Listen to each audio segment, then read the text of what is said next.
To toe the line. To conform to rules, regulations, or expectations, often without deviation or disobedience. Describing the act of adhering strictly to established guidelines or standards. In an authoritarian regime, citizens are expected to toe the line or face severe consequences. The company's employees are expected to toe the line and adhere to the company's code of conduct. In a hierarchical organization, junior members are expected to toe the line and follow the directives of their superiors. As a member of the military, it's crucial to toe the line and follow orders without question. Political dissidents often face repercussions for refusing to toe the line of government ideology. To be in the driver's seat.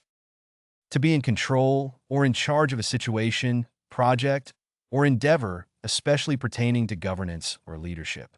Describing someone who holds significant authority or influence over decision-making processes. After winning the election, the new president is in the driver's seat of the country's future. With his vast experience, the seasoned diplomat is in the driver's seat of negotiations between the two countries. In a democratic society, citizens are ultimately in the driver's seat, holding the power to elect their leaders. As the CEO, she's in the driver's seat of the company, guiding its strategic direction. During times of crisis, it's essential for leaders to be in the driver's seat and provide decisive leadership. To play by the book. To adhere strictly to established rules, procedures, or guidelines, without deviation or improvisation. Describing the act of following protocols or regulations meticulously and without exception. In a competitive environment, it's tempting to cut corners, but it's best to play by the book to maintain integrity. The accountant always plays by the book, ensuring that financial records are accurate and compliant with regulations. As a referee, it's important to play by the book and enforce the rules of the game impartially. In a court of law, it's crucial for all parties to play by the book to ensure a fair trial. The police officer faced disciplinary action for failing to play by the book during the arrest. To call the shots. To make important decisions or exert control over a situation, often with authority or influence. Describing someone who holds the power or autonomy to determine outcomes or courses of action. In a dictatorship, the dictator calls the shots and dictates the direction of the country. During the negotiation, it was clear that she was calling the shots and setting the terms. The team captain calls the shots on the field, directing plays and strategies during the game. As the CEO, he calls the shots on major business decisions. In a democracy, elected representatives are entrusted to call the shots on behalf of their constituents. To be on the same page. To be in agreement or understanding with others, especially regarding goals, plans, or expectations. Describing a state of harmony or alignment in thoughts, intentions, or actions among individuals or groups. In a classroom setting, it's important for students and teachers to be on the same page regarding learning objectives. The success of the peace talks depended on both sides being on the same page regarding ceasefire terms. Before proceeding with the project, it's essential for everyone to be on the same page about timelines and objectives. For a coalition government to function effectively, all parties must be on the same page regarding key policies. For a diplomatic mission to succeed, diplomats from different countries must be on the same page regarding negotiation strategies. To keep one's cards close to one's chest.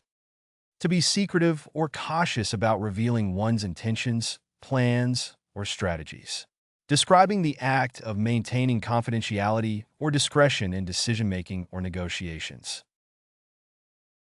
During the election campaign, the The candidate kept his cards close to his chest regarding his policy proposals. In diplomatic negotiations, it's common for both parties to keep their cards close to their chests until a deal is reached. The CEO is known for keeping her cards close to her chest, making strategic decisions behind closed doors. When playing poker, it's essential to keep your cards close to your chest to prevent opponents from guessing your hand. To maintain a competitive advantage, companies often keep their cards close to their chests regarding upcoming product releases. To play second fiddle. To occupy a subordinate or supporting role, typically to someone more prominent or influential. Describing the act of playing a lesser or auxiliary part in a situation or endeavor.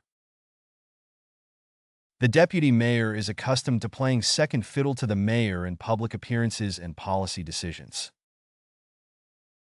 In a hierarchical organization, junior employees may find themselves playing second fiddle to senior executives. In a band, the bassist often plays second fiddle to the lead guitarist or vocalist in terms of visibility and recognition. As the assistant coach, she's used to playing second fiddle to the head coach in shaping team strategy and tactics. As the vice president, he often felt like he was playing second fiddle to the president's decisions. To throw one's weight around. To assert one's authority or influence in a forceful or domineering manner. Describing the act of using power or status to intimidate or control others. During the negotiation, the larger country attempted to throw its weight around to sway the outcome in its favor. The dictator was known for throwing his weight around, suppressing dissent and opposition. In a corporate environment, some managers may resort to throwing their weight around to assert control over subordinates. The wealthy businessman often throws his weight around in social circles, expecting special treatment and privileges. In a group project, it's counterproductive for one team member to throw their weight around and dominate decision-making. To play hardball. To engage in aggressive or uncompromising tactics, especially in negotiations or disputes. Describing the act of pursuing one's interests forcefully or assertively, without hesitation or leniency. When it comes to contract negotiations, it's essential to play hardball to secure the best terms for your client. The union leadership decided to play hardball with management to demand better wages and working conditions. In business negotiations, it's common for competitors to play hardball to gain an advantage in the marketplace. In politics, candidates often play hardball during election campaigns, attacking opponents and highlighting weaknesses.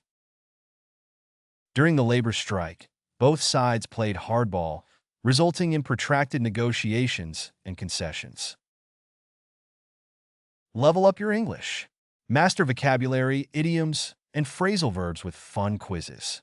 Translate meanings into 104 languages. Download now. Link in the description. Please like and subscribe to our channel.